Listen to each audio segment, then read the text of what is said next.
আর সবাইকে আসসালামু আলাইকুম। আল্লাহর রহমতে সবাই ভালো আছেন। আর আলহামদুলিল্লাহ আমিও ভালো আছি।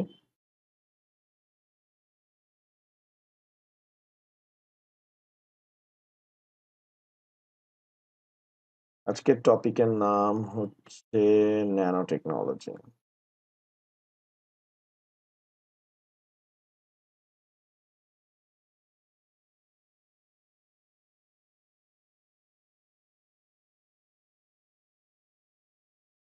ওকে?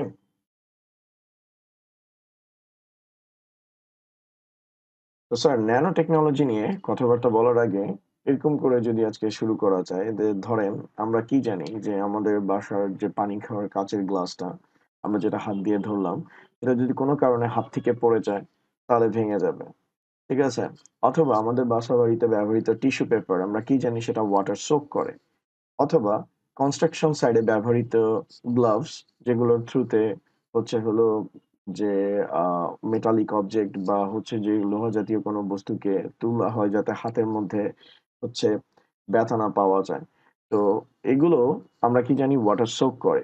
ইনফ্যাক্ট আমরা যে কনস্ট্রাকশন সাইডে বিভিন্ন জিনিস ব্যবহার করি লাইক হচ্ছে হলো গিয়ে সিমেন্ট মিক্সচার, তারপর যে হার্ডওয়্যার গুলো ব্যবহার করি, কম্পোনেন্ট গুলো ব্যবহার করি যেগুলো আমাদের কনস্ট্রাকশন সাইডে আমাদেরকে হেল্প করে। আমরা যে বুট গুলো ব্যবহার করি, আমরা জানি সেগুলো হচ্ছে ওয়াটার সোক করে। যদি এরকম হয় যে হাতের থেকে যে গ্লাসটা, কাঁচের গ্লাসটা পড়লো মাটিতে সেটা ভাঙলো না, তাহলে কেমন হয়? তো আমরা আজকে এমন একটা টেকনোলজি নিয়ে কথাবার্তা বলতে যাচ্ছি যেটা হচ্ছে আমাদের ফিউচার মনে করেন টোটালটাই চেঞ্জ করে দিবে।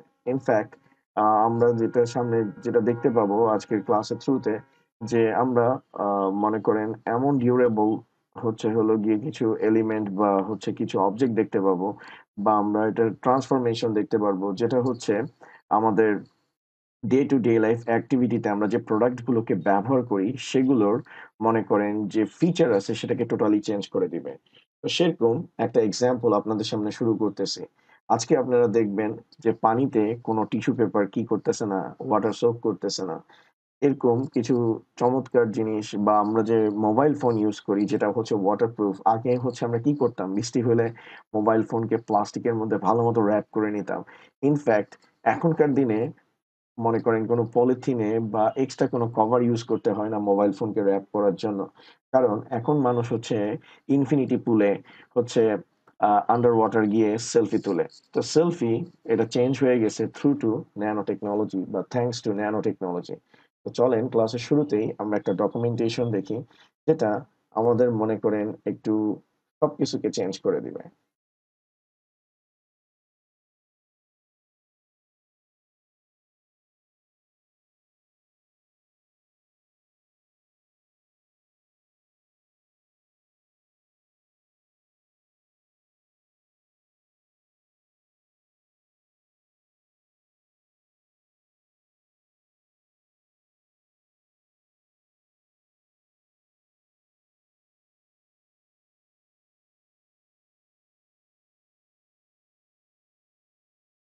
তো দেখেন আমরা কি জানি পেপার। আমরা জানি কি পেপার ওয়াটার সোক করে। কিন্তু এখন দেখেন এখানে ন্যানো টেকনোলজি এপ্লাই করার কারণে পেপারটা কি হবে? তো ফার্স্ট অফ অল এটা হচ্ছে রেগুলার মনে করেন যে এটা হচ্ছে একটা পেপার যেটার উপর ন্যানো টেকনোলজি ইমপ্লিমেন্টেশন করা হইছে যেটা হচ্ছে ওয়াটারকে সোক করার কথা কিন্তু ওয়াটারকে সোক করছে না। ঠিক আছে?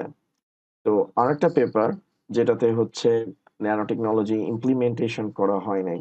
তো এখন দেখেন সেটাতে আমরা যখন কোনো লিকুইডকে ঢেলে দিচ্ছি তখন সেটা হচ্ছে ওয়াটারকে সোক করছে। ইনফ্যাক্ট আমরা কি জানি কোনো ম্যাটেরিয়ালসকে কোনো অবজেক্টকে যদি আমরা আন্ডার ওয়াটার নিই সেটা ড্রাউন হয় বা সেটা হচ্ছে ওয়াটার সোক করে। কিন্তু এখানে ন্যানো টেকনোলজি ইমপ্লিমেন্টেশন করার কারণে দেখেন কি হয়। সেটা কোনোভাবেই পানি সংস্পর্শে আসছে না। ওকে?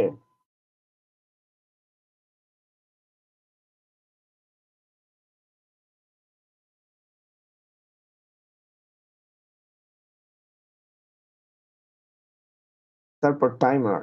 আমরা যে ওয়াটারপ্রুফ ঘড়ির কথা বলি, সেই ওয়াটারপ্রুফ ঘড়িগুলোতেও আমরা হচ্ছে ন্যানো টেকনোলজি ব্যবহার করি। দেখেন স্যার, এখানে আমরা ২ টা ঘড়ি নিলাম। এই ২ টা ঘড়িকে আন্ডার ওয়াটার নেওয়া হলো। একটাতে হচ্ছে ন্যানো টেকনোলজি ইমপ্লিমেন্টেশন করা হইছে, আরেকটাতে কিন্তু ন্যানো টেকনোলজি ইমপ্লিমেন্টেশন করা হয়নি। ঠিক আছে? তো এখন দেখেন একটা ডিউরেবল আছে, একটা মনে করেন স্টেডি আছে। এবার হচ্ছে টিস্যু টেস্ট। আমরা টিস্যুর ব্যাপারে কি জানি? যে এটা তো আমরা সবাই জানি যে কোন লিকুইডের সংস্পর্শে যদি টিস্যু আসে সেটা হলো যে ওয়াটার বা সেই লিকুইডটাকে সোক করে। কিন্তু আজকে আপনারা দেখবেন লো কস্ট বাজেট টিস্যু মানে এক টিস্যু সবাই ইউজ করতে পারবে। জাস্ট এটা একটা জোক করলাম আর কিছু না। এটা হচ্ছে রেগুলার টিস্যু। আর এটা হচ্ছে লো কস্ট বাজেট টিস্যু। আমি জাস্ট জোক করতেছি যেটাতে হচ্ছে ন্যানো টেকনোলজি ইউজ করা হচ্ছে। ন্যানো টেকনোলজির পাওয়ারটা নিশ্চয়ই আপনারা বুঝতে পারতেছেন।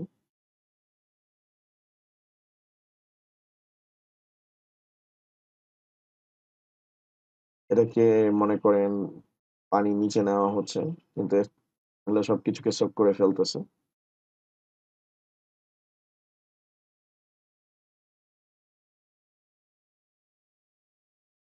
তো তারা বিভিন্ন ধরনের হচ্ছে আ মনে করেন এলিমেন্ট ইউজ করতেছে যে কোনটা মনে করেন টিস্যুর কনট্যাক্ট এ আসলে কোন ধরনের লিকুইড সোক করে কিনা। মানে টিস্যু লিকুইড সোক করে কিনা। এখন দেখবেন সস থেকে কিভাবে সসেজ বানাতে হয়। তো ইনক্রেডিবল জিনিস এগুলো। এখন দেখেন আ আরেকটা জিনিস ন্যানো টেকনোলজি আসলে ফুডের ক্ষেত্রে এখানে ইউজ করতে মানা করা হয়েছে। এখন ২ টা ব্রেড দেখতেছেন যেটার উপর মাস্টার্ড সস হচ্ছে দেওয়া হচ্ছে। একটাতে হচ্ছে ন্যানো টেকনোলজি ইউজ করা হচ্ছে। তো এটা কোনোভাবেই মনে করেন কোন কিছুকে সার্ভ করতেছে না। ঠিক আছে স্যার? তারপর কটন বল। কটন বলের কথা যদি চিন্তা করেন যেটা থেকে আমাদের সুতা হয়, যেটা থেকে কাপড় তৈরি করা হয়। যদি এমন ফেব্রিক বা সুতা তৈরি করা যায়, যেটা হচ্ছে ওয়াটারকে সোক করবে না, তাহলে চিন্তা করেন রেইনি ডে তে কি হবে? রেইনি ডে তে রাস্তা দিয়ে যাচ্ছেন, কেউ হচ্ছে ফুল স্পিডে গাড়ি চালায় যাচ্ছে। তারপরে মনে করেন যে স্প্ল্যাশ অফ মাড অ্যান্ড ওয়াটার দিয়ে আপনাকে পুরো মনে করেন কালো বানায় দিল। তো ওই জিনিসটা ঘটবে না যদি আমরা হচ্ছে এই টাইপের ক্লথ পাই যেটা হচ্ছে ওয়াটারকে রিজেক্ট করে। এখন দেখেন এই সাইডেরটা কিন্তু কোন ধরনের ওয়াটারকে সোক করে নাই। কিন্তু এটা ওয়াটারকে সোক করছে। এখন এটা দিয়ে কাপড় বানালে কি হবে সেটার একটা রিপ্রেজেন্টেশন এখন আপনারা দেখতে পাবেন।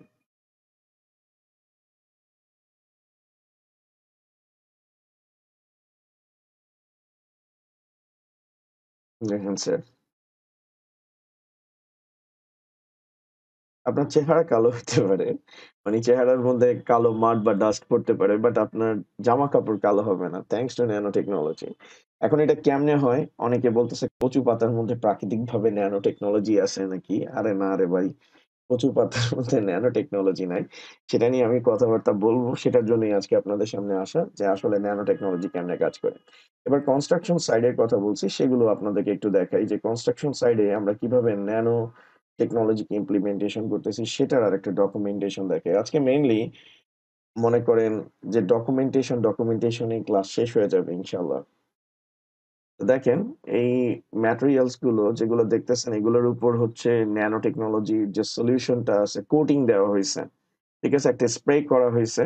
যে স্প্রেটার কারণে একটা রেগুলার স্টিলের উপর যখনই আমি কোন লিকুইড কে হচ্ছে স্প্রে করতেছি সেটা কোন ধরনের লিকুইডের সংস্পর্শে আসতেছে না। এগুলোর বাইরে এটা আপনারা কিছুক্ষণের মধ্যেই দেখবেন এটাতে কোটিং বলে।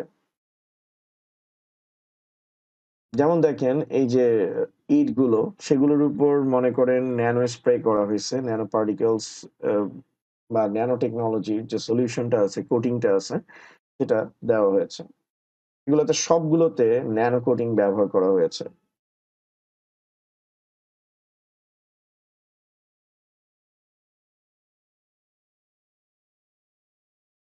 আরে না রে ভাই, কচু পাতা ন্যানো টেকনোলজির মতো না রে ভাই। এটাতে আমি আসতেছি। টেনশন নেওয়ার কিছু নাই। এই যে গ্লাভস এর কথা বলছি, দেখেন সেটা কিন্তু কোন ধরনের ওয়াটার কে কি করতেছে না স্যার, সোক করতেছে না। ঠিক আছে? তাহলে আপনি চিন্তা করেন যে কনস্ট্রাকশন সাইটে যারা কাজ করবে তাদের গ্লাভস যদি ভিজে যায়, এটা ভারী হয়ে যাবে, কাজ করতে পারবে না। তো সেটা যাতে ভারী না হয় সেটার জন্য হলো ব্যবহার করছে। মনে করেন ন্যানো কোটিং ওয়ালা হচ্ছে গ্লাভস ব্যবহার করা হয়েছে।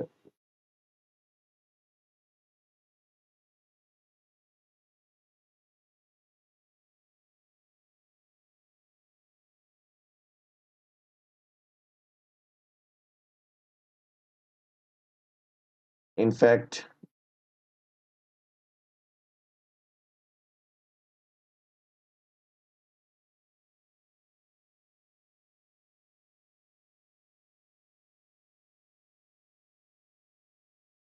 ঠিক আছে? তো এই হচ্ছে আমাদের ন্যানো টেকনোলজির কিছু এক্সাম্পল।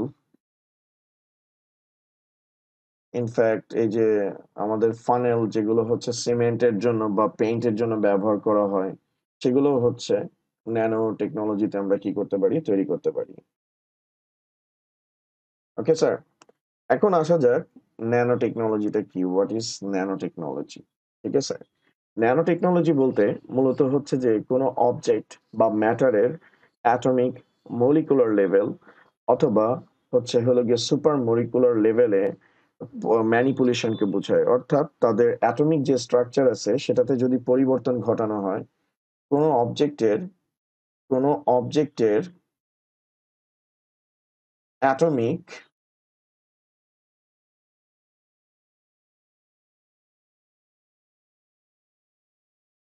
মলিকুলার,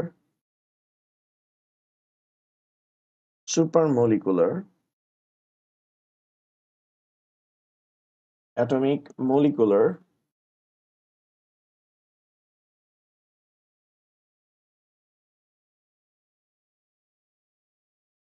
একটু সময় দিবেন আমাকে।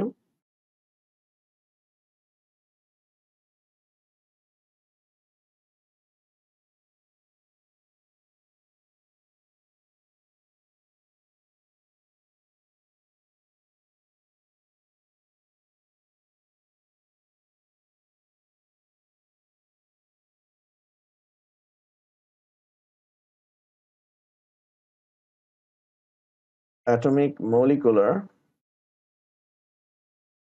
সুপার মলিকুলার লেভেলে ম্যানিপুলেশন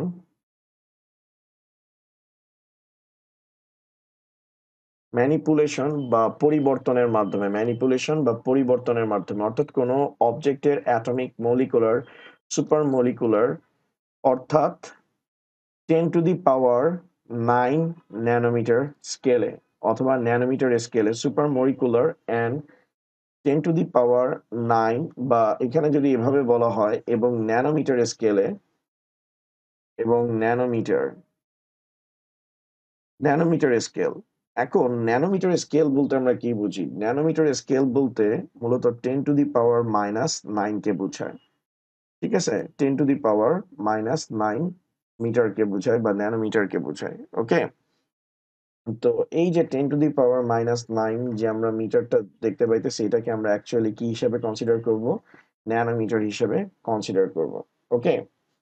এখন এই ন্যানোমিটার স্কেলে যখন আমরা কোনো একটা অবজেক্টের অ্যাটমিক মলিকুলার বা সুপার মলিকুলার লেভেলে অর্থাৎ তাদের যে বন্ধন শক্তিগুলো আছে একটা অবজেক্ট আমরা কি জানি যে প্রত্যেকটা পরমাণু হচ্ছে হলো গিয়ে একটা যদি কোনো একটা পদার্থের কথা চিন্তা করি সেগুলো হচ্ছে অসংখ্য পরমাণু সমন্বয়ে গঠিত এবং তারা পরস্পরের সাথে সংঘবদ্ধ হয়ে তারা হচ্ছে হলো গিয়ে একটা বন্ধনে আবদ্ধ থাকে। তো এই যে বন্ধনে আবদ্ধ থাকে সেই বন্ধনগুলোকে চেঞ্জ করা বা সেই বন্ধনের মধ্যে পরিবর্তন আনাকে মূলত হচ্ছে বলা হয় ম্যানিপুলেশন। আর যখনই এগুলোকে ম্যানিপুলেট করা হয় তখন এই অবজেক্টগুলোর কিছু হচ্ছে প্রপার্টিস থাকে। ঠিক আছে? যেমন ইলেকট্রিক্যাল প্রপার্টিস, মেকানিক্যাল প্রপার্টিস, তারপরে হচ্ছে ম্যাগনেটিক প্রপার্টিস, এই বিভিন্ন ধরনের প্রপার্টিস থাকে। তো সেই প্রপার্টিস গুলোতে কি আসে? পরিবর্তন আসে। এবং তার সাথে নতুন, নতুন বৈশিষ্ট্য সংযোজন হয়। তাকেই মূলত এই প্রক্রিয়াটাকেই মূলত বলা হয় ন্যানো টেকনোলজি। তাহলে আমরা ডেফিনিশনটা কি দিব?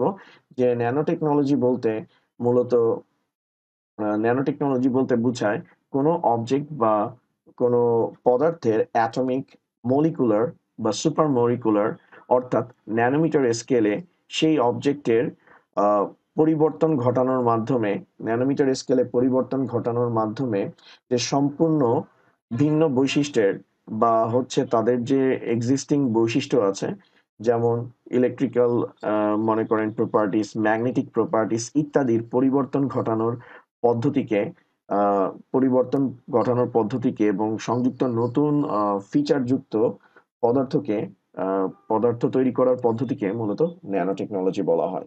ঠিক আছে স্যার? ওকে।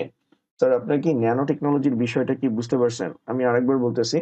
কোনো অবজেক্টের অ্যাটমিক লেয়ার, কোনো অবজেক্টের অ্যাটমিক, মলিকুলার, সুপার মলিকুলার অথবা সুপার মলিকুলার এবং ন্যানোমিটার স্কেলে অর্থাৎ 10 টু দি পাওয়ার -9 মিটার স্কেলে যে রিসার্চ ডেভেলপমেন্ট বা যে পরিবর্তন বা ম্যানিপুলেশনের মাধ্যমে ওই অবজেক্টের মেকানিক্যাল প্রপার্টিজ, তারপর হলো গিয়ে ইলেকট্রিক্যাল প্রপার্টিজ, ম্যাগনেটিক প্রপার্টিজ ইত্যাদির পরিবর্তন সাধন করা হয় এবং একই সাথে নতুন ফিচার বা বৈশিষ্ট্য সংযোজন করার পদ্ধতিকে ন্যানো টেকনোলজি বলে।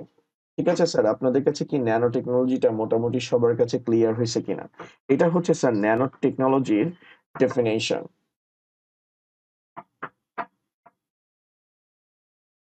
ঠিক আছে স্যার?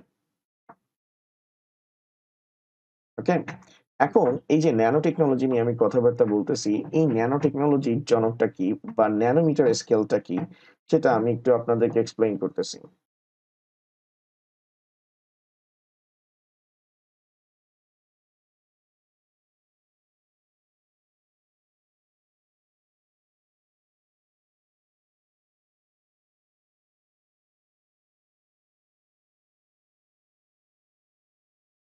তো এভাবে যদি দেখেন যে ন্যানো স্কেলটা কি, সেটা হচ্ছে যে এটা হচ্ছে পৃথিবী, এটা হচ্ছে ফুটবল, আর এটা হচ্ছে ফ্লোরেন্স। তো এই ৩ টা অবজেক্টকে যদি আপনি দেখেন, এই ৩ টা অবজেক্টের মনে করেন সাইজ দেখেই আপনি বুঝতে পারতেছেন আসলে ন্যানো জিনিসটা কি। ঠিক আছে? যেটা হচ্ছে আমার 1 billion time smaller of a metre. ঠিক আছে?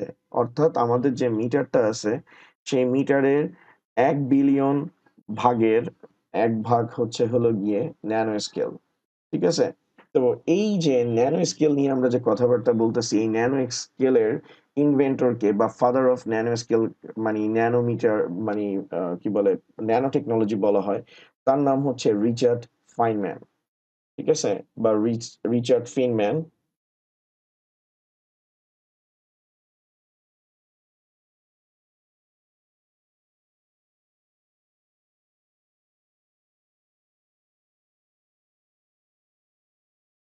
ঠিক আছে?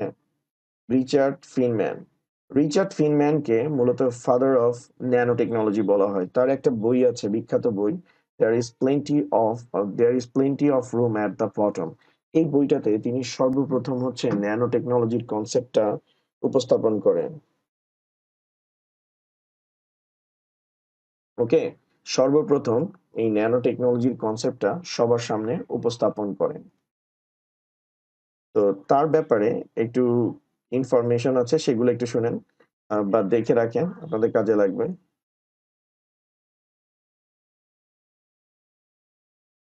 তো তিনি একজন রিনাউন্ড পদার্থবিদ ছিলেন। আমেরিকান রিনাউন্ড একজন পদার্থবিদ ছিলেন। তার একটা বই ছিল 'There is plenty of room at the bottom'। এই বইটাতে তিনি ন্যানো টেকনোলজির কথা সবার সামনে উপস্থাপন করেন। এটা ছিল 1959 এ। ঠিক আছে? তো এখানে মেইনলি ওই যে আমি বলছিলাম আপনাদেরকে যে ন্যানো টেকনোলজির সবচেয়ে ইম্পোর্টেন্ট পার্ট হলো গিয়ে যে সারফেস টেনশন এবং ভ্যান ডের ওয়ালস অ্যাট্রাকশন বা বন্ধন শক্তি। আপনারা আমার থেকে ভালো জানেন। আমি অত ভালো কেমিস্ট্রি পারি না। ঠিক আছে? তো ভ্যান ডের ওয়ালস অ্যাট্রাকশন বা সারফেস টেনশন, এটা ন্যানো টেকনোলজির মনে করেন যে কি অ্যাসেট ছিল বা এখনো আছে, যে আসলে বন্ধন শক্তিগুলোকে আমরা কি করি স্যার, ম্যানিপুলেট করি। আর এই ম্যানিপুলেশন এর মাধ্যমেই মূলত ন্যানো টেকনোলজি কি করা হয়, আ মনে করেন ইমপ্লিমেন্টেশন করা হয়। ওকে?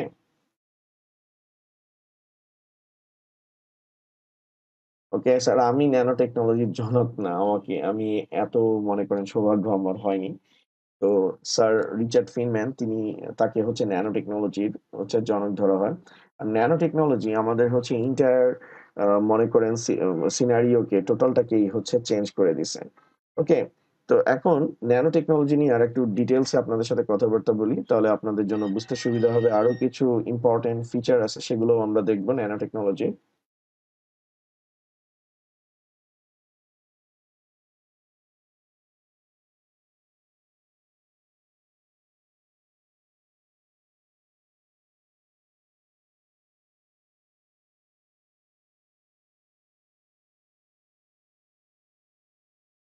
আচ্ছা, ন্যানো টেকনোলজির কথা যদি আমরা বলি, তো এখানে ন্যানো টেকনোলজির বিষয়টা যেটা হচ্ছে অ্যাটমিক, মলিকুলার লেভেল এগুলোর কথা আপনাদেরকে অলরেডি বলা হয়েছে। তারপর এটা হচ্ছে ম্যাটার গুলোর ম্যানিপুলেশন করা হয়। অর্থাৎ যেই অবজেক্টটাকে নিয়ে আমরা কাজ করতেছি সেটার ম্যানিপুলেশন নিয়ে আমরা কি করব স্যার? কাজ করব। ওকে? মলিকুলার ন্যানো টেকনোলজির কথা আমরা বলতে পারি।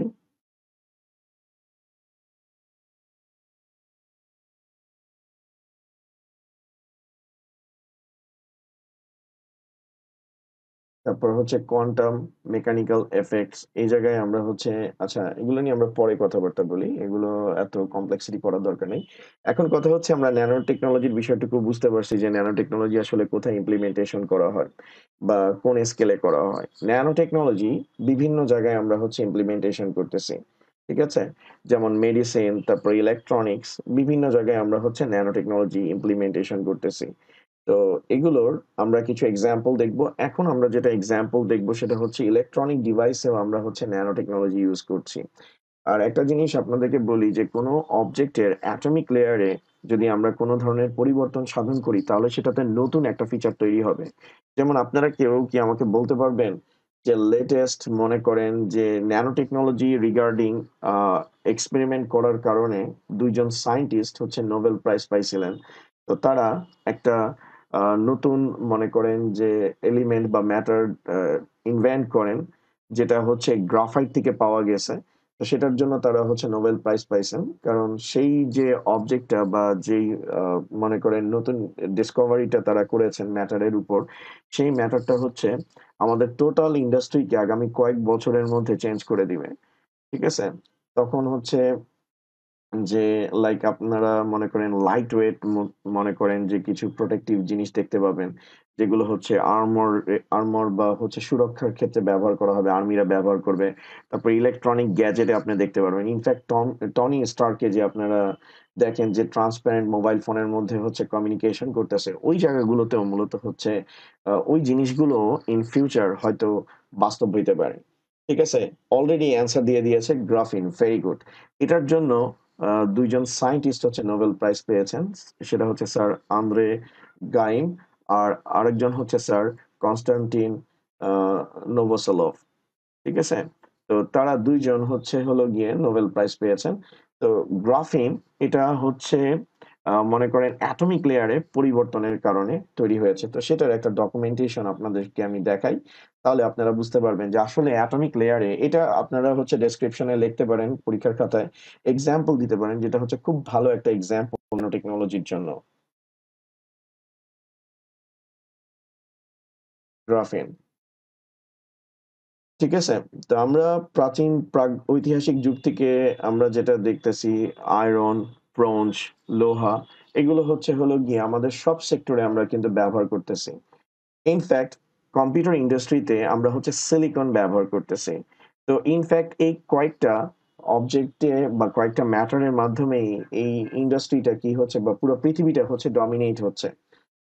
যেমন দেখেন এখানে আপনাদের সামনে কিছু স্যাম্পল আছে। সেগুলো আমি একটু এক্সপ্লেইন করছি আপনাদেরকে। এটা হচ্ছে ব্রোঞ্জ, তারপর হচ্ছে আয়রন, স্টিল, সিলিকন এগুলো আমরা বিভিন্ন আমাদের ডে টু ডে লাইফ অ্যাক্টিভিটিতে আমরা যা ব্যবহার করি সবগুলোর মধ্যে এগুলোর উপস্থিতি আমরা কিন্তু দেখতে পাই। তো এই সবকিছুকেই এখন রিপ্লেস করা যায় গ্রাফিনের মাধ্যমে। গ্রাফিন হচ্ছে লাইট ওয়েট, সেটা কপারের থেকেও খুব ভালো কন্ডাক্টর। আর সেটা হচ্ছে হলো গিয়ে খুবই মনে করেন যে কি বলে স্ট্রেংথ, এটার স্ট্রেংথটাও অনেক মনে করেন স্টিলের থেকেও বেশি। ঠিক আছে? ডিউরেবিলিটিটা যেটা বলি, স্থায়িত্ব সেটা বা স্ট্রংটা স্টিলের থেকেও কিন্তু বেশি। ওকে?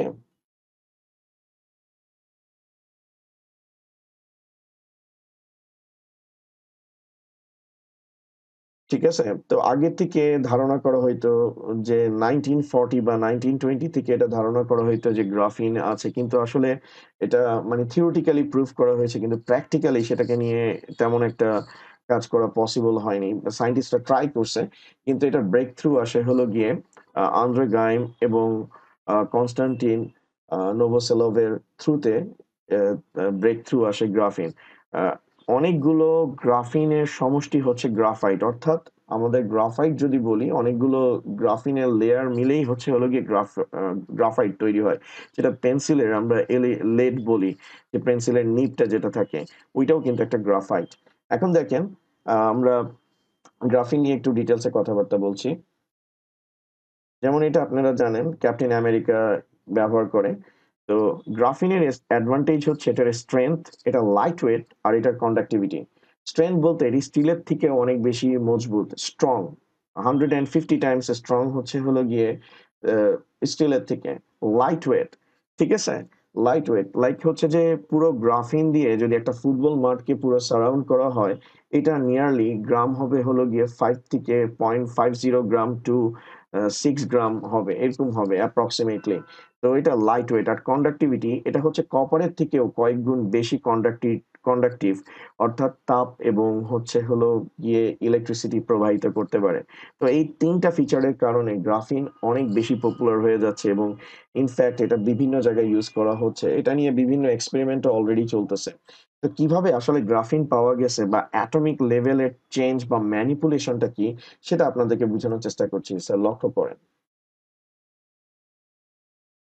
ওকে, পেন্সিলের কথাই যদি বলেন, আপনি চিন্তা করবেন যে আমি যে পেন্সিল নিয়ে কথা বলতেছি, যদি গ্রাফিন এতই শক্তিশালী হয়, তো পেন্সিলের শীষটাতে বা নিবটাতে আমি যখন প্রেসার দিই, তখন সেটা ভেঙে যায় কেন? কারণ এটা কিন্তু গ্রাফাইট, এটা গ্রাফিন না। মানে অনেকগুলো গ্রাফিনের সমষ্টিকে একত্র করলে শীটকে, যেমন আপনার এখানে যে লেয়ার গুলো দেখতেছেন, এগুলো প্রত্যেকটা কিন্তু সিঙ্গেল লেয়ার গ্রাফিন। এরকম অনেকগুলো গ্রাফিনের লেয়ার সংযুক্ত হয়ে মূলত এই গ্রাফাইট এলইডিটাকে, বা এলইডি না, সরি, লেডটাকে বা নিবটাকে তৈরি করছে। এখন গ্রাফিন কেমনে পাওয়া যায় সেটা একটু দেখেন আপনারা।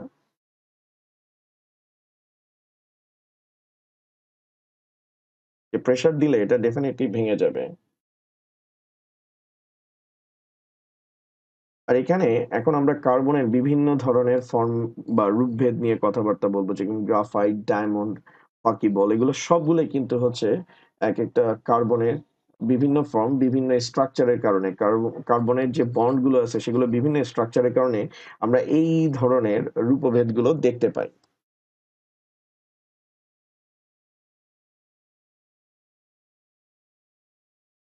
ঠিক আছে? কার্বন এলিমেন্ট দিয়ে তৈরি, কিন্তু এদের স্ট্রাকচারাল কারণে এদের বিভিন্ন ধরনের আমরা হচ্ছে ফরমেশন দেখতে পাই।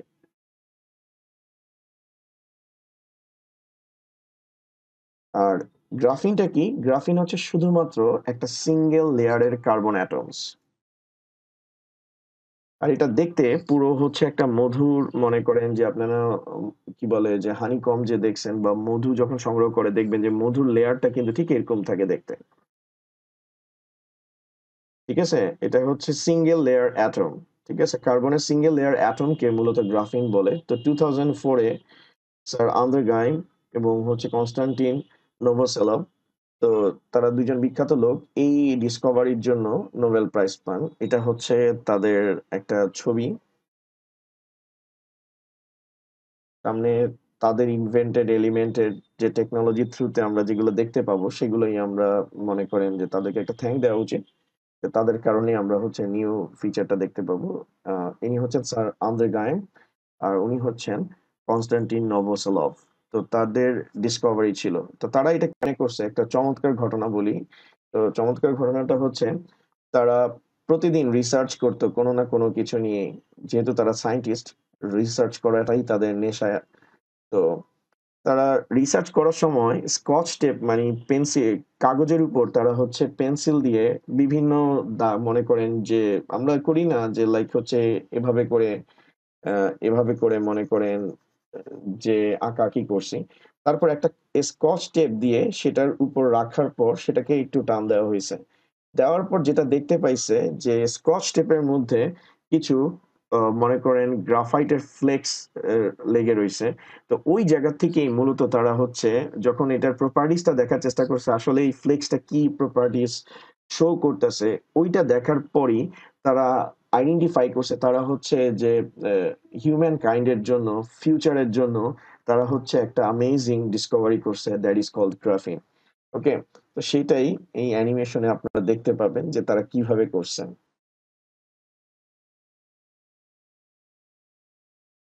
স্কচ টেপ নিয়েছে। গ্রাফাইটের উপর মনে করেন স্কচ টেপটা রাখছে। এই যে ফ্লেক্স গুলো রাখা হইছে, এই ফ্লেক্স গুলো থেকেই মূলত হচ্ছে গ্রাফিনের মনে করেন ইয়েটা আসছে। তো এরকম অনেকগুলো লেয়ার ছিল। তারা আস্তে আস্তে করে প্রত্যেকটা লেয়ারকে রিমুভ করছে। তো এরকম করে প্রত্যেকটা লেয়ারকে রিমুভ করার পর এই যে সিঙ্গেল লেয়ার যে অ্যাটমটা দেখতে পাইতেছেন, এটাই হচ্ছে গ্রাফিন।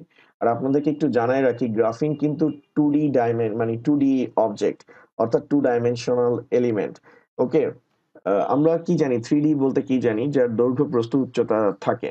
কিন্তু এটার হচ্ছে যে কোনো উচ্চতা ওইভাবে করে নেই, এটা হচ্ছে 2 ডাইমেনশনাল মনে করেন একটা অবজেক্ট। ওকে, আর এই ডিসকভারির জন্য তারা হচ্ছে নোবেল প্রাইজ পান।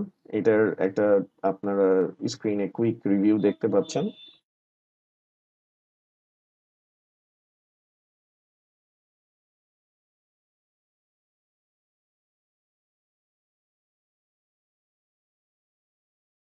এখান থেকে আপনারা দেখতে পাইতেছেন যে গ্রাফিন হচ্ছে খুবই স্ট্রং, তারপর লাইট ওয়েট, তারপর হচ্ছে ইলেকট্রিসিটি এবং থার্মাল হচ্ছে খুবই কন্ডাক্টিভ। এখন থার্মাল কন্ডাক্টিভিটিটা কেন ইউজ করা হয়, কারণ আমাদের স্মার্টফোনের মধ্যে আমরা হচ্ছে এই থার্মাল সিস্টেমটাকে কি করি, ব্যবহার করি। ওকে, তো এটা ব্যবহার করার একটাই উদ্দেশ্য যেমন আমাদের কম্পিউটার বা হচ্ছে মোবাইল ফোনগুলোর হিটিং একটা ইস্যু আছে। তো সেই হিটিং ইস্যুর কারণে আমাদের হচ্ছে মোবাইল ফোনগুলোর ড্যামেজ হইতে পারে বা কম্পোনেন্ট গুলোতে কোনো হার্ম হইতে পারে। তো সেই জায়গায় আমরা যদি গ্রাফিনকে ব্যবহার করি, সেটা হচ্ছে হাইলি হিটকে কি করতে পারে, অ্যাবজর্ব করতে পারে। যার কারণে আমাদের সিস্টেম কি থাকবে, ভালো থাকবে এবং সেটা স্মুথ ভাবে চলাফেরা করবে, মানে চলাচল করবে, সেখানে কাজ করতে আমাদের ইজি হবে।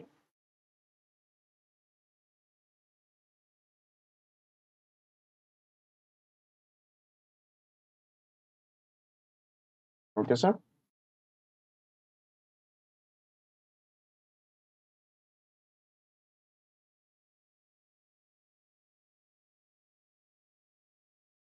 ঠিক আছে, এটার একটা ডেমনস্ট্রেশন আপনারা দেখতে পাইতেছেন যে আসলে গ্রাফিন দেখতে কি, এবং সেটার কিছুক্ষণ আগে আপনাদেরকে প্রপার্টিজ গুলো দেখানো হয়েছে গ্রাফিনের।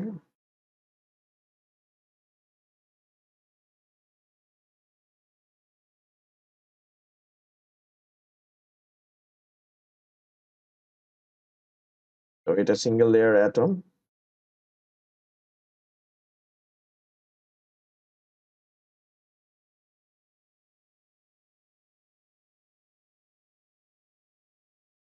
এটা হচ্ছে আমাদের গ্রাফিনের মনে করেন যে বিভিন্ন প্রপার্টিস এর কথা বলছে, সেটার ভ্যালু, সেটা কি পরিমাণ স্ট্রেংথ, টেন্সিল স্ট্রেংথ, মানে হচ্ছে যে এটার পীড়ন বা বিকৃতি যেগুলো আমরা বলি, সেটা কতটুকু প্যাসকেল চাপ সহ্য করতে পারে।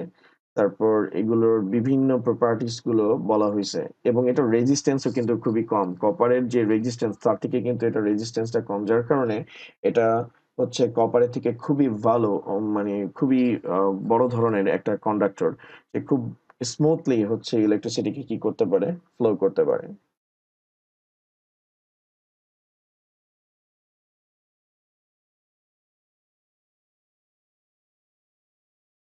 আর এখানে 3 ডাইমেনশনের কথা বলা হয়েছে, দৈর্ঘ্য প্রস্থ উচ্চতা থাকে, বাট ওইটার ক্ষেত্রে আমরা শুধু জাস্ট যেটা দেখতে পাইতেছি, দুইটা প্রপার্টিস আমরা দেখতে পাইতেছি।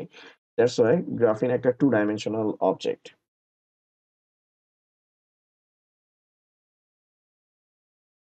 ওকে, মোবাইলে কেমনে থাকে সেটাও আমি বলতেছি, টেনশন নেওয়ার কিছু নাই।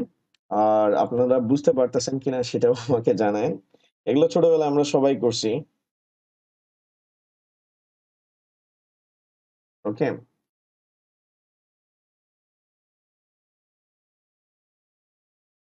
এটা দেখেন যে 0.77 মিলিগ্রাম স্কোয়ার মিলিগ্রাম। এটা লেস দেন ওয়ান গ্রাম হবে, যে একটা ফুটবল মাঠের মধ্যে যদি আমরা হচ্ছে গ্রাফিনের লেয়ারটা বসাই, তাহলে ফুটবল মাঠের সমপরিমাণ। তাহলে এটা নিয়ারলি 1 গ্রামের থেকেও লেস হবে, যেটা কিছুক্ষণ আগে আমি আপনাদেরকে বলছিলাম। আর এটা কি পরিমাণ মনে করেন যে প্রেসার অ্যাবজর্ব করতে পারে, সেটা অলরেডি বলা হয়েছে গিগা প্যাসকেল। ওকে,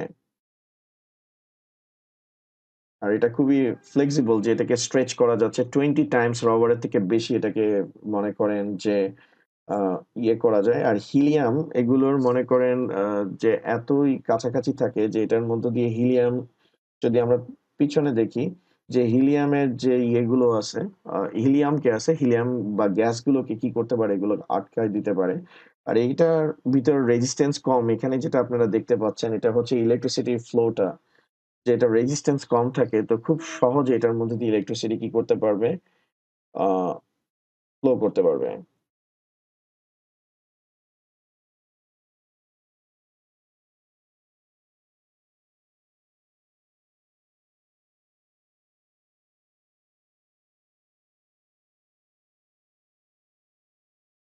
ঠিক আছে? এটা হিট অ্যাবজর্ব করতে পারে।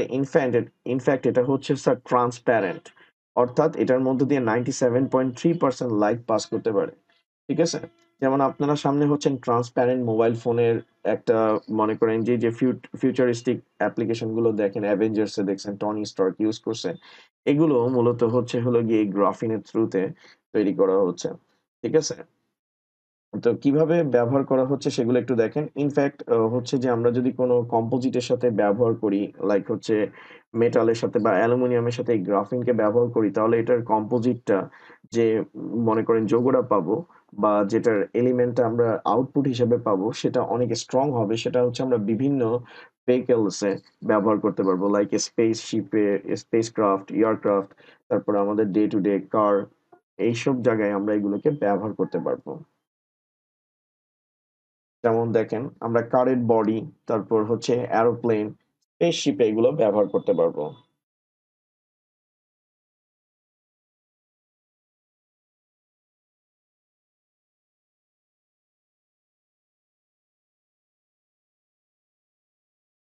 ঠিক আছে? বিভিন্ন প্রোডাক্টে আমরা গ্রাফিন ব্যবহার করতেছি। ইনফেক্ট আপনারা জানেন কিনা যে থাই রয়াল আর্মিরা তারা যে আর্মার ব্যবহার করে, যে শিল্ড ব্যবহার করে বা বুলেট প্রুফ যে জ্যাকেট ব্যবহার করে, সে জায়গায় কিন্তু গ্রাফিনের তৈরি আ এই আর্মর গুলোকে তারা ব্যবহার করে। কারণ এটার স্ট্রেংথ, লাইট ওয়েট এবং লনজিভিটি অনেক ভালো।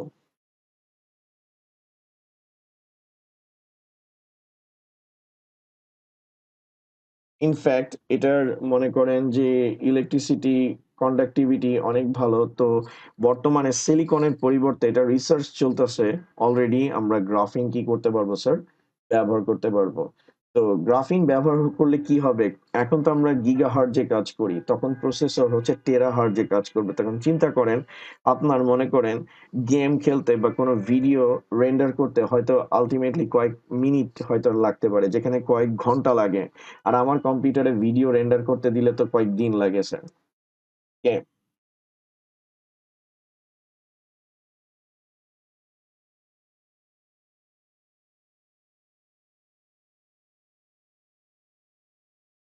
ওকে?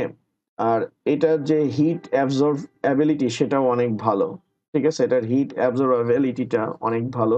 যার কারণে এই আমাদের কম্পিউটার প্রোডাক্ট গুলো যখন এক্সট্রা হিট প্রোডিউস করে, যেমন এই যে কিছু ন্যানো কেস বাইর হইছে iPhone এর যে হিট প্রোডিউস করে, আপনি একটু ব্যাক থেকে দেখেন যে iPhone এর কথাই যদি বলি, এটা কিন্তু হিট প্রোডিউস করে যে iPhone এর সেট গুলো। তো কিছু ন্যানো কেস বের হইছে যেটাতে এই গ্রাফিনটা ব্যবহার করা হয় হিট অ্যাবসর্ব করার জন্য, যাতে ইউজার যখন মোবাইল ফোন হাতে নিয়ে কথা বলে সেই হিটটা তার হাত পর্যন্ত না যায়।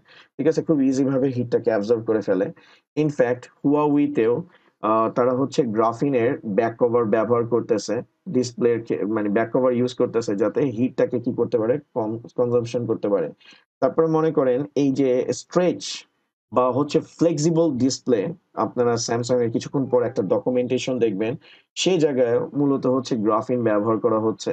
যে আমরা যে ফোল্ডিং সেট গুলো যে দেখতেছি, ফোল্ডিং ডিসপ্লে, সেটা আমি কিছুক্ষণের মধ্যেই আপনাদেরকে দেখাবো। সেই জায়গায় মূলত হচ্ছে গ্রাফিন ব্যবহার করা হচ্ছে। যেমন একটা এক্সাম্পল দেখাই তাহলে আপনারা বুঝতে পারবেন যে ফ্লেক্সিবল ডিসপ্লেটা কি?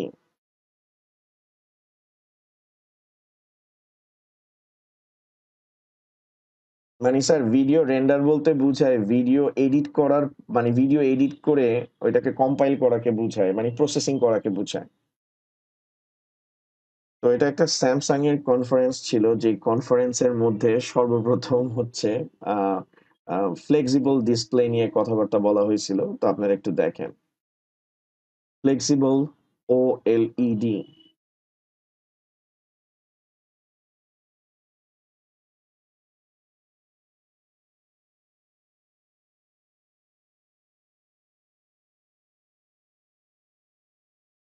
দেখেন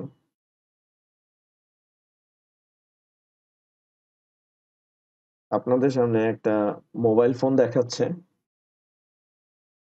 এটা কিন্তু স্যার টোটালটাই গ্রাফিন দিয়ে মনে করেন ডেভেলপ করা হয়েছে, ফ্লেক্সিবল। ইনফ্যাক্ট হাই রেজুলেশনের নিড ফর স্পিডের গেম দেখতে পাইতেছেন। এটাকে কি করা যাচ্ছে স্যার? বেন্ড করা যাচ্ছে। ওকে? আর ফিউচারটা কি হবে? এটা অনেক পুরানো একটা ভিডিও ডকুমেন্টেশন। এটা ফিউচারটা কি হবে সেটা একটু দেখেন স্যার। এটা কিন্তু প্রোটোটাইপ ছিল।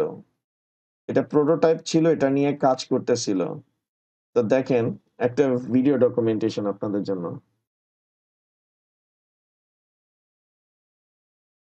তো এই ভদ্রলোক ধরেন যে ফোন নিয়ে ভাব মারতেছে টেকনোলজি নিয়ে।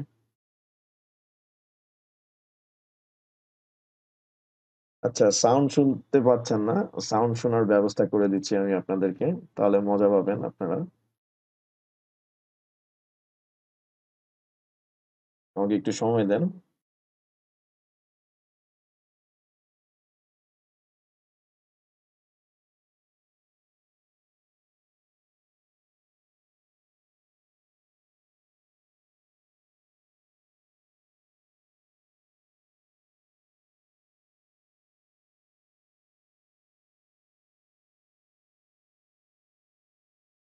Of OLED display technologies. When it comes to displays, OLEDs deliver the ultimate screen experience with more vivid colors, much deeper blacks than qualities, and rollable Display out. Hello? Carla, has she left you yet? Oh, she did. Hello?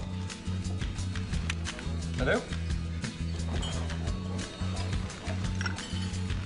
Look at my tablet.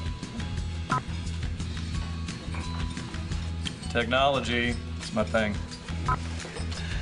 Whoa, I need to get going. Wow, that's amazing. Oh. Can I see that? Yeah, sure.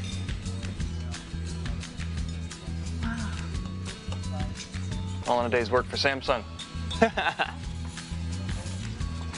Awesome. Hey, you should join me for coffee sometime. It's my card. Cool. Hey, for handing out business cards.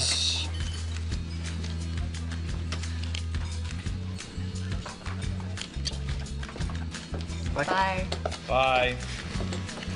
Ugh, I thought he'd never leave.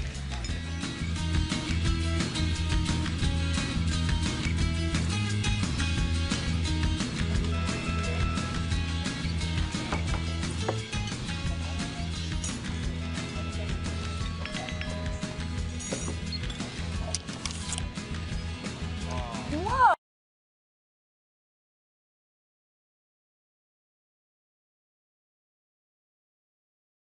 এর হচ্ছে হলো আপনারা একটা prediction দেখছিলেন Samsung এর prototype, কিন্তু এখন বর্তমানে সেটা আর প্রেডিকশন নাই।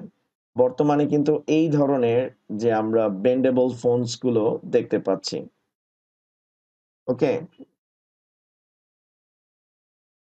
এই যে দেখেন। ওকে, এটা হচ্ছে 2019, আর ওইটা যেটা কিছুক্ষণ আগে আপনাদেরকে ভিডিও দেখাইছিলাম সেটা হচ্ছে 2013 এর ছিল।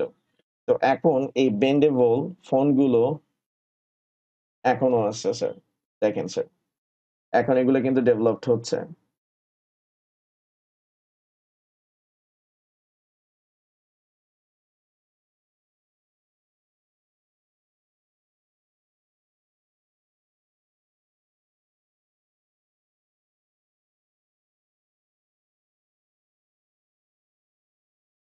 দেখেন স্মার্টফোন যেটাকে আপনি কি করতে পারতেছেন স্যার? বেন্ড করতে পারতেছেন, থ্যাঙ্কস টু ন্যানো টেকনোলজি। ঠিক আছে? তো এই সব জায়গায় আমরা হচ্ছে ন্যানো টেকনোলজি ব্যবহার করতেছি। ইনফ্যাক্ট মেডিকেল সায়েন্সেও আমরা হচ্ছে ন্যানো টেকনোলজি ব্যবহার করছি। ওকে, তো আমাদের ইলেকট্রনিক্স, তারপরে হচ্ছে মেডিকেল সায়েন্স, সব জায়গায় আমরা হচ্ছে ন্যানো টেকনোলজি ব্যবহার করতেছি। অ্যাপ্লাইড ফিজিক্স, অ্যাপ্লাইড কেমিস্ট্রি, এগুলোর ক্ষেত্রগুলো কোথায় যদি কেউ জিজ্ঞেস করে। আর আপনাদেরকে তো দেখালাম যে কিভাবে হচ্ছে গ্রাফাইট থেকে ন্যানো টেকনোলজির থ্রুতে গ্রাফিন তৈরি করা হয়েছে, যেটা আমাদের টোটাল ইন্ডাস্ট্রিটাকে আগামী কয়েক বছরের মধ্যে চেঞ্জ করে দিবে। ইনফ্যাক্ট ক্যান্সার, মনে করেন ক্যান্সার যেটা হচ্ছে মরণ ব্যাধি, সেটাকে নিয়েও সায়েন্টিস্টরা কাজ করতেছে, আর এটার জন্য ন্যানো মেডিসিন তৈরি করছে। আপনি এটা অ্যাজিউমই করতে পারেন বা এটা শুনতে অবাক লাগতে পারে যে একসময় দেখবেন যে আমাদের শরীরে ন্যানো মেডিসিন বা ন্যানো রোবট ব্যবহার করা হচ্ছে, যেটা আমাদের ব্লাড স্ট্রিমের মধ্য দিয়ে এক জায়গা থেকে অন্য জায়গায় ফ্লো করতে পারে। তো সেটার একটা ন্যানো মেডিসিনের একটা অ্যানিমেশন আপনাদেরকে দেখাই, তাহলে আপনারা বিষয়টুকু বুঝতে পারবেন। ওকে। আর এই যে গ্রাফিনের পরবর্তী ন্যানো টেকনোলজির যে বৈশিষ্ট্যটা, সেটা একটু আপনাদেরকে দেখাই, তাহলে আপনারা বিষয়টুকু বুঝতে পারবেন।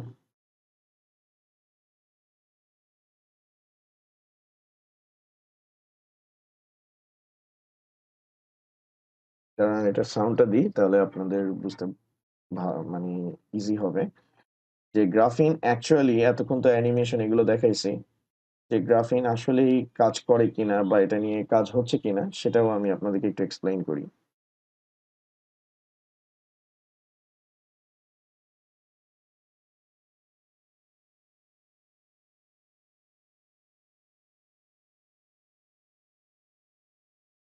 And lighter than paper, graphene is often referred to as a wonder material. But what can this substance actually do? At Mobile World Congress in Barcelona, we took a look at some of the potential applications for graphene being developed by researchers in Europe. Here, non-invasive graphene nerve sensors are seen controlling the motion and force of an আপনারা এখানে যেটা দেখতে পাইতেছেন সেটা হচ্ছে human organ, যে আমাদের যদি কারো অঙ্গহানি হয় সেই জায়গায়ও গ্রাফিন ব্যবহার করে মূলত আমরা হচ্ছে আর্টিফিশিয়াল অর্গানসকে কি করতে পারি, জেনারেট করতে পারি। Okay? artificial robotic limb. Graphene responds quickly, ensuring natural movement and grip for the wearer. It could make future generations of prosthetics more comfortable and responsive than ever before. A wide-spectrum graphene light camera can see details invisible to the human eye. Here a camera is differentiating between different types of milk that all look the same. In future, people with food allergies could use their smartphone cameras to tell if food is safe for them to eat. Not only is graphene incredibly light and thin, but it is also very flexible, making it ideal for wearable technology. These UV patches attach to the skin like any sticking plaster might, but inside is a hidden layer of graphene that acts as a wellness monitoring platform. The graphene is highly sensitive and can measure heart rate and blood oxygen over skin, as well as UV exposure. Graphene could also be added to smart shoes for benefits including sensing, cooling and strength.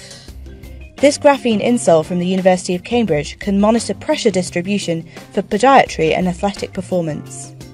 As well as being flexible, layers of graphene are so thin as to be almost invisible to the human eye.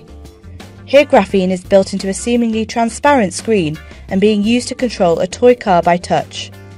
It's just one sir, আপনাদেরকে যে transparent mobile ফোনের ডিসকভারির কথা বলছি, এইখান থেকে আপনি দেখতে পাইতেছেন যে সামনে যে একজন ভদ্রলোক এই মনে করেন কারটাকে কি করতেছে, আহ, মনে করেন কন্ট্রোল করতেছে, কিন্তু তার ডিসপ্লেটা সম্পূর্ণ হচ্ছে ট্রান্সপ্যারেন্ট।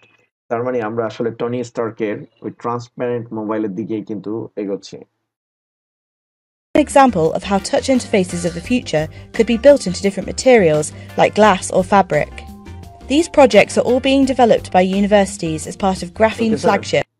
তো এই হচ্ছে গ্রাফিনের মনে করেন ডিসকভারি বা জার্নি, যেটা আমরা জানি। এখন আমরা অলমোস্ট ক্লাসের শেষের দিকে চলে আসছি। তো আমি যেটা বলছিলাম যে ন্যানো মেডিসিন, তারপর হচ্ছে medical science, applied chemistry, physics, তারপর হচ্ছে বায়োমেডিক্যাল ইঞ্জিনিয়ারিং, তারপর ইলেকট্রিক্যাল ইঞ্জিনিয়ারিং বা ইন্টিগ্রেটেড সার্কিট, এগুলোর কথা যেগুলো বলতেছি সেগুলোতে মূলত ন্যানো টেকনোলজি ব্যবহার করা হচ্ছে। ইনফ্যাক্ট এখন আমি আরেকটা জিনিস আপনাদেরকে একটু দেখাই। আপনাদের আমি আর বেশিক্ষণ প্যারা দিব না, আর অল্প কিছুক্ষণ সময় নিব, হয়তো 10 মিনিটের মতো সময় নিব, এর মধ্যেই আমার ক্লাস শেষ হয়ে যাবে। এটা আপনারা সবাই জানেন, এটা হচ্ছে আমাদের মনে করেন মাইক্রো প্রসেসর। তো এই মাইক্রো প্রসেসরের মধ্যেও প্রায় হচ্ছে 2.6 থেকে 4 বিলিয়ন হচ্ছে ট্রানজিস্টর ব্যবহার করা হয়। ঠিক আছে? এই সব কিছুই বা আইসির কথা যেটা আমরা বলি ইন্টিগ্রেটেড সার্কিট, এইখানেও আমরা হচ্ছে ন্যানো টেকনোলজি ব্যবহার করতেছি। ওকে, ন্যানো টেকনোলজি ব্যবহার করতেছি। ইনফ্যাক্ট আমাদের মনে করেন যে টেলিকমিউনিকেশন বা আইটি টোটালটাই হচ্ছে ন্যানো টেকনোলজির উপর ডিপেন্ডেন্ট। ইনফ্যাক্ট আমাদের কম্পিউটার, মোবাইল ফোন যা কিছু আছে সবকিছুই ন্যানো টেকনোলজির উপর ডিপেন্ডেন্ট। ওকে, যেমন আমি যদি এই মাইক্রোপ্রসেসরটাকে যদি এক্সট্রিম লেভেলে জুম করি, তাহলে আমি যেটা দেখতে পাবো সেটা হচ্ছে এক্সট্রাঅর্ডিনারি। এটা হচ্ছে মাইক্রোপ্রসেসরটাকে স্যার জুম করা হয়েছে। ঠিক আছে? এটা হচ্ছে মাইক্রোপ্রসেসরটাকে জুম করা হয়েছে। এই যে মাইক্রোপ্রসেসরটাকে জুম করা হয়েছে এখানে কিন্তু ন্যানো স্কেলে প্রায় 2.6 বিলিয়ন থেকে 3 বিলিয়ন মানে 4 বিলিয়ন পর্যন্ত ট্রানজিস্টর এই জায়গার মধ্যে বসানো হয়েছে। মনে করেন একটা এক্সট্রাঅর্ডিনারি ব্যাপার। আর এটা পসিবল হইছে ন্যানো টেকনোলজির কারণে। আর এটা যদি পসিবল না হইতো তাহলে কি হইতো স্যার? তাহলে মনে করেন যে আপনার মোবাইল ফোন আপনার পকেটে কখনো যাইতো না। সেটা একদম লাস্ট ডকুমেন্টেশন এ আপনারা দেখতে পারবেন যে ন্যানো টেকনোলজি কিভাবে আমাদের লাইফস্টাইলকে চেঞ্জ করে দিছে। আমেরিকা প্রতি বছর 3.7 বিলিয়ন ডলার হচ্ছে এই ন্যানো টেকনোলজির জন্য ইমপ্লিমেন্টেশন করে। ইউরোপীয় ইউনিয়ন যখন ছিল তারাও হচ্ছে সেটা ইমপ্লিমেন্টেশন করতো। অ্যারাউন্ড অল ইলেকট্রনিক কোম্পানিজ প্রায় হচ্ছে প্রতি বছর হচ্ছে 10 থেকে 15 বিলিয়ন ডলার তারা ইনভেস্ট করে যে ন্যানো টেকনোলজির থ্রুতে কিভাবে আমাদের ডিজিটাল ইলেকট্রনিক্সকে আরো বেশি ফ্লারিশ করা যায়। মেডিকেল, মনে করেন যে আমাদের মনে করেন মেডিকেল যে সার্ভিসটাকে আছে সেটাকে আরো কেমনে ভালো করা যায়, আমাদের মেডিসিনের কোয়ালিটি বা মেডিসিনের মনে করেন কার্যকারিতাকে আরো কত বৃদ্ধি করা যায়, এটার জন্য ন্যানো টেকনোলজি ব্যবহার করা হয়। যেমন স্যার ক্যান্সার সেলের কথা আমি একটু বলি, ন্যানো মেডিসিনের ব্যাপারটা, তাহলে আপনারা আরো ক্লিয়ারলি বুঝতে পারবেন। তো সাইটম্যান ক্যান্সার ইনস্টিটিউট তারা একটা অ্যানিমেশন করছে যে আসলে ন্যানো মেডিসিন কিভাবে ক্যান্সার ডিস্ট্রয়ের ক্ষেত্রে কাজে লাগবে। স্যার আপনারা জানেন ক্যান্সার ইনফেক্টেড, আমি একটু করে দেখাই আপনাদেরকে। মনে করেন এটা একটা হিউম্যান বডি, আর এই হিউম্যান বডির মধ্যে যে আপনারা ব্ল্যাক স্কার গুলো দেখতেছেন, ধরেন সাপোজ এটা হচ্ছে ক্যান্সার সেল। যখন কেমোথেরাপি দেওয়া হবে তখন মনে করেন যখন এখানে থেরাপি দেওয়া হবে যদি প্রপার ওয়েতে ক্যান্সার সেলগুলোকে ডায়াগনোসিস করা না যায়, তখন রেডিয়েশনের কারণে আমার যে ভালো সেলগুলো আছে সেগুলো ডিস্ট্রয় হবে। লাইক এভাবে যদি চিন্তা করেন, ক্লাসের মধ্যে তো অনেক স্টুডেন্ট থাকে, তো সবাই ভালোও না আবার সবাই খারাপও না। কিছু পার্সন হচ্ছে হলো গিয়ে খারাপ থাকে, তো যারা অকারেন্স করে, যেমন আমার মতো পাবলিক। তো আমি ক্লাসের মধ্যে কোনো অকারেন্স করতাম, তো স্যার আইডেন্টিফাই করতো না, আর কেউ বলতোও না। না বলার কারণে স্যার ক্লাসের সবার সাথে টি-20 খেলতো। এটার কারণে যারা ভালো স্টুডেন্ট তারা বলতো যে ওই স্যারে ক্লাস করবো না বা ক্লাস করবো না, স্যার তো খালি মারে। যারা দোষ করে তাদেরকে কিছু বলে না, তো ক্লাস থেকে চলে যায়। তেমনি যদি আমি ঘটনাটাকে চিন্তা করি, ওকে, আমি যদি আহ আমি মনে করেন যদি এভাবে চিন্তা করি, যে ওইভাবে যদি আমরা চিন্তা করি, আমাদের শরীরে যেগুলো ভালো সেল সেগুলো হচ্ছে ভালো স্টুডেন্ট, এবং খারাপ সেল সেগুলো হচ্ছে হলো গিয়ে আমার মতো খারাপ স্টুডেন্ট। যখনই থেরাপিটা দেওয়া হয় তখন এই খারাপ সেলগুলোর সাথে সাথে ভালো সেলগুলো ডিস্ট্রয় হয়, যেটার কারণে মনে করেন এটা সেল রিকভারি করতে অনেক টাইম নেয়। কিন্তু ন্যানো টেকনোলজির থ্রুতে আমরা যদি স্পেসিফিক ক্যান্সার সেলটা কোন জায়গায় আছে সেই জায়গায় আমরা আমাদের থেরাপি বা ট্রিটমেন্টটা প্রোভাইড করতে পারি, তাহলে আমরা হচ্ছে মনে করেন এক্সাক্ট হচ্ছে যে যে কালপিট যে সেলগুলো আছে, যেমন আমার মতো পাবলিককে যখন ধরতে পারবে ক্লাসে একদম অ্যাকুরেট ভাবে সিসি ক্যামেরার মাধ্যমে। তো সিসি ক্যামেরা ঢাকা কলেজে থাকার কারণে খুব ভালো হয়েছে, আমার মতো কালপিট গুলোকে হচ্ছে আইডেন্টিফাই করা যায়, পুরো ক্লাস হচ্ছে শাস্তি পায় না। ঠিক আছে? তো ওই আইডেন্টিফাই করার ক্ষেত্রে দেখা গেছে ক্লাসের এনভায়রনমেন্টও ভালো থাকতেছে, ভালোরা ভালোই থাকতেছে আর খারাপরা পানিশমেন্ট পাচ্ছে। তো সেম টেকনিকটাই ন্যানো টেকনোলজি থ্রুতে সায়েন্টিস্টরা ডেভেলপ করতেছে এবং এটা নিয়ে অলরেডি রিসার্চ চলতেছে। তো আমি আপনাদেরকে একসময় বলছি যে ন্যানো পার্টিকেল বা ন্যানো মেডিসিন বা ন্যানো রোবট আমাদের ব্লাড স্ট্রিম বা হচ্ছে হলো গিয়ে লোহিত রক্ত কণিকার সাথে দিয়ে মনে করেন রেড ব্লাড সেলের সাথে স্ট্রিমের সাথে কি করতে পারবে, ফ্লো করতে পারবে, সেটার একটা প্রোটোটাইপ বা প্রেডিকশন তারা দেখাইছে।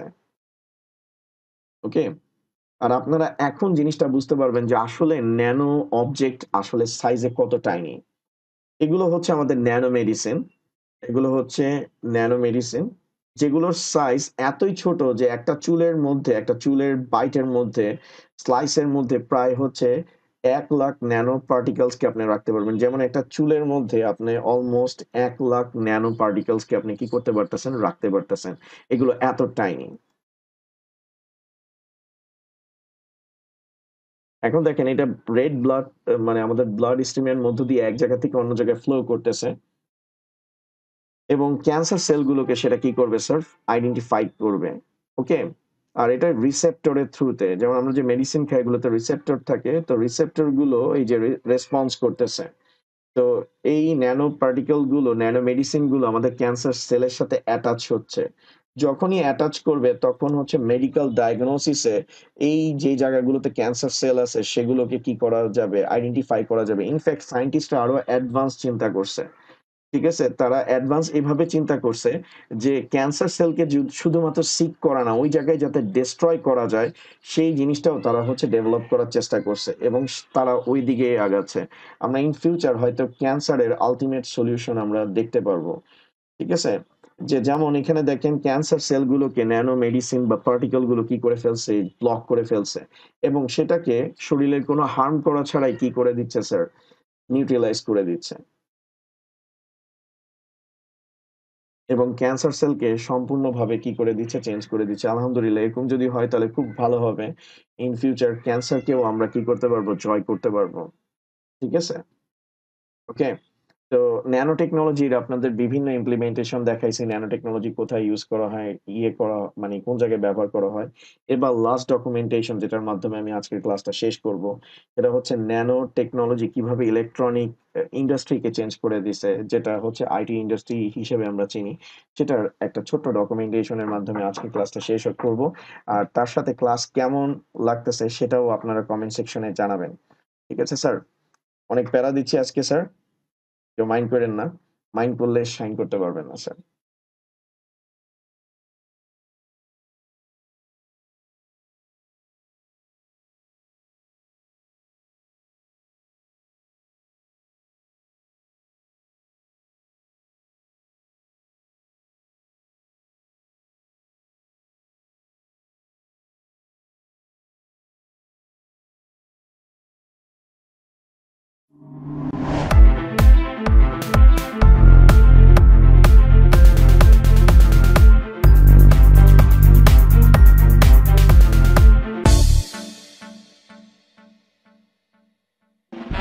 In 1946, the American public was introduced to the world's first general-purpose computer.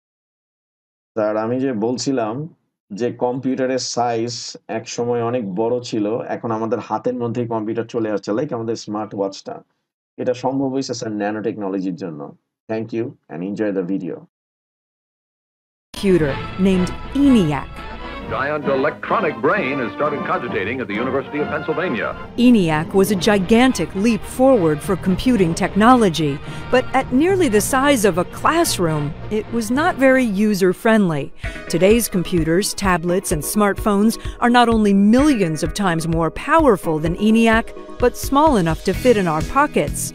Not only are electronics smaller, but the microchips, the computing devices that make computers work, are now the size of tiny breadcrumbs and can fit inside everything from watches to pens to greeting cards.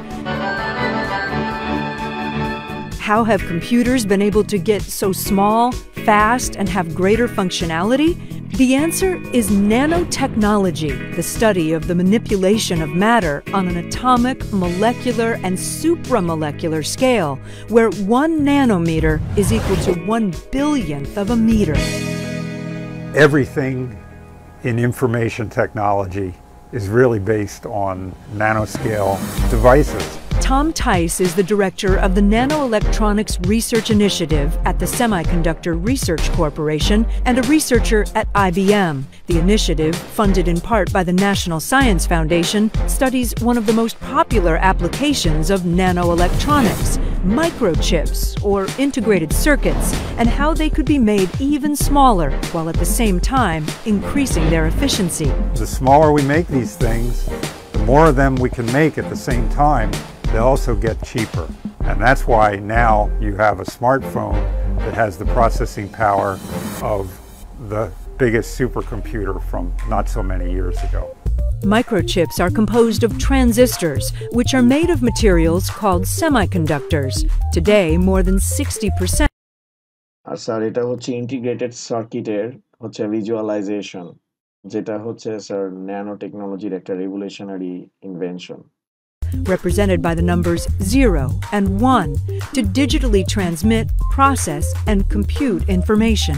The image that you see on your phone screen is really represented inside the phone as zeros and ones, which correspond to on and off states of these many, many millions and billions of switches. The first computers built after the ENIAC contained only about 800 transistors. The microchips of today typically house anywhere from 2 to 6 billion transistors, with wires that are only a dozen nanometers in width, a fraction of the width of a human hair. We need switches to make computers, and the smaller we can make those switches, the faster they tend to be, the more information we can process. As transistors and microchips continue to shrink in size, engineers are excited to contemplate what the next step in microchip evolution might be, how small they can go, and what they can be used for. Already, new applications have emerged from social networking to environmental monitoring and medicine, and even more could come in the future. Oh, so you could use the coil to charge the batteries? Yes. Ana Claudia Arias is an NSF-funded scientist at the University of California, Berkeley. She believes that if microchips were engineered to not only be flexible, but also be able to work inside the human body, it could mean a breakthrough for the future of nanoelectronics. My research group in Berkeley is looking at how to fabricate flexible devices for several applications, for large area electronics or for wearable medical devices. Arias and her team are currently in the testing and development stage of designing microchip-based electronic sensors made of flexible, biocompatible materials like gold and other conductive metals. These nanosensors could one day be physically implanted into a patient's body, collecting and transmitting valuable information to the physician. One of the goals of our research is to have a suite of sensors that allows us to monitor all the vital signs, such as oxygenation levels in the blood, pulse rate, temperature, and possibly changes in blood pressure.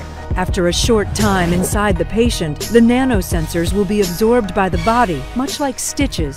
Nanotechnology will become more and more integrated into our lives in the future, but today we're already benefiting from this groundbreaking science.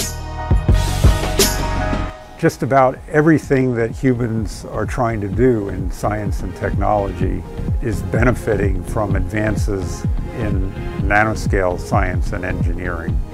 As microchips continue to become smaller, faster, and more powerful, scientists and engineers like thank you আজকের মতো। আবার আপনাদের সাথে সামনের ক্লাসে দেখা হবে। আল্লাহ হাফেজ। সবাই ভালো থাকবেন, সুস্থ থাকবেন।